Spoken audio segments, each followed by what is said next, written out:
L'action est ce que fait une personne qui réalise une volonté, une intention.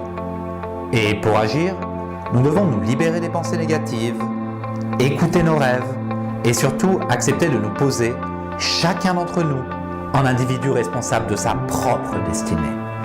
Mais l'envie de passer à l'action plutôt que de passer à côté de sa vie ne suffit pas toujours. Certaines personnes sont inhibées depuis si longtemps qu'elles ne savent plus comment s'y prendre et se sont égarées dans le blizzard de l'inaction et de la procrastination. Alors, il faut apprendre par un travail personnel à entrer ou réentrer dans l'action. Les circonstances ne sont jamais favorables pour agir. C'est votre décision qui rend les circonstances favorables.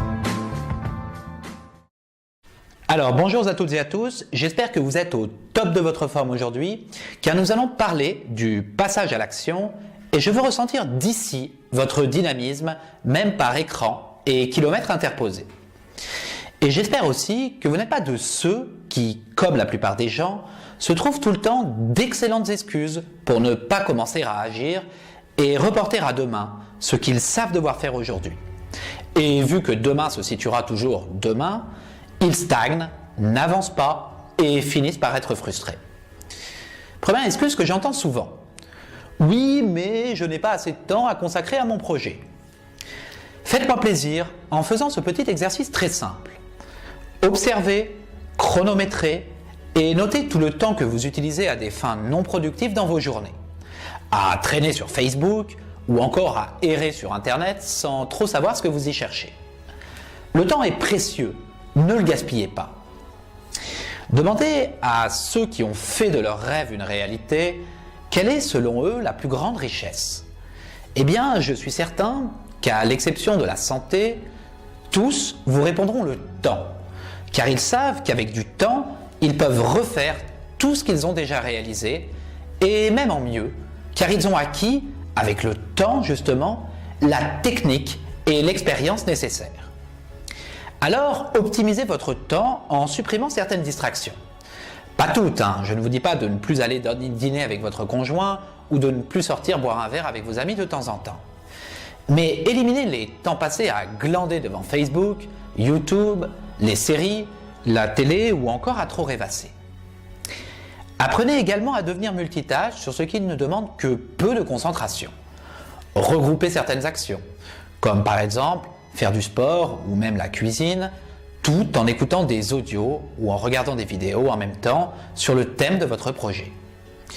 Lisez ou méditez ou encore faites des mini-siestes pour recharger vos batteries pendant les temps de latence de votre journée. Ce sont de petites habitudes à prendre qui deviendront naturelles et automatiques rapidement dans votre quotidien et qui vous feront optimiser votre temps.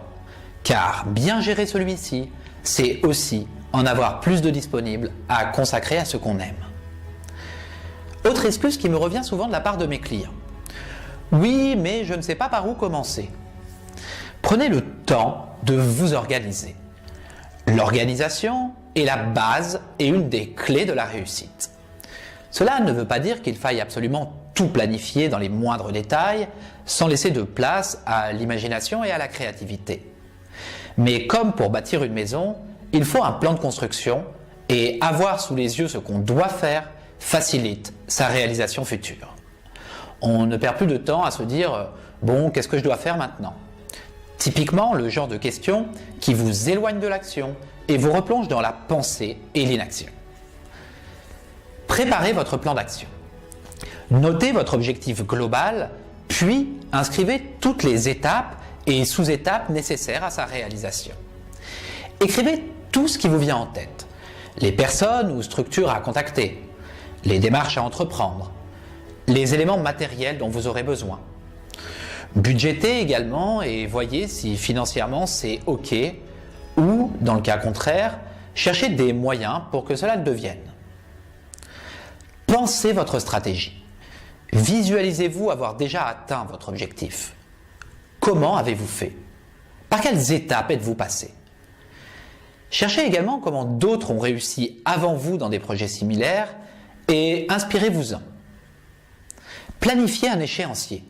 Notez toutes les actions à mettre en place et le temps nécessaire pour les accomplir, puis demandez-vous Dans quel ordre je fais les choses et pourquoi?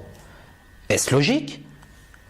Mettez-vous des deadlines, des dates limites sur telle ou telle étape pour vous stimuler, du type « dans 2 mois, je dois avoir obtenu tel résultat dans tel secteur ». Prenez l'habitude de vous faire un emploi du temps pour la semaine, genre le dimanche soir, où vous noterez toutes les choses importantes que vous avez à faire, puis chaque soir, prenez 5 à 10 minutes pour planifier beaucoup plus en détail votre journée du lendemain. Vous verrez que ces quelques minutes prises sur votre temps vous en feront gagner beaucoup par la suite. Vous me direz, oui, mais tout ça, Laurent, c'est bien beau, mais c'est de la planification et pas de l'action. Eh bien, détrompez-vous, les amis, car planifier, c'est déjà être dans l'action. Lorsque vous préparez votre plan d'action, vous vous conditionnez, vous vous imprégnez mentalement de tout ce qui va arriver par la suite. Pour moi, le temps de la préparation et du conditionnement est aussi important que celui de l'action pure. Demandez un peu aux artistes et aux sportifs de haut niveau si on peut arriver sur scène ou dans l'arène en mode « Salut les gars, je passais par là, j'ai vu de la lumière et je suis entré. Bon alors, qu'est-ce qui se passe dans l'espace ?» Non, ce serait une voie directe vers un échec programmé par le fait justement de ne rien avoir programmé. Ça, c'était pour ce que personnellement j'appelle le stade de l'action réflexive. Car on est déjà dans l'action, mais simplement, pour l'instant, au niveau de la pensée. Et précisément, cette pensée va maintenant devoir s'effacer pour arriver à rentrer dans l'action pure. Donc, à ce stade, tout ou au moins une bonne partie de ce que vous avez à faire est désormais planifié. Donc, vous avez le luxe de pouvoir ne vous concentrer que sur l'action et non pas sur des éléments parasites qui l'entourent, vous captent de l'attention et vous pompent de l'énergie inutilement.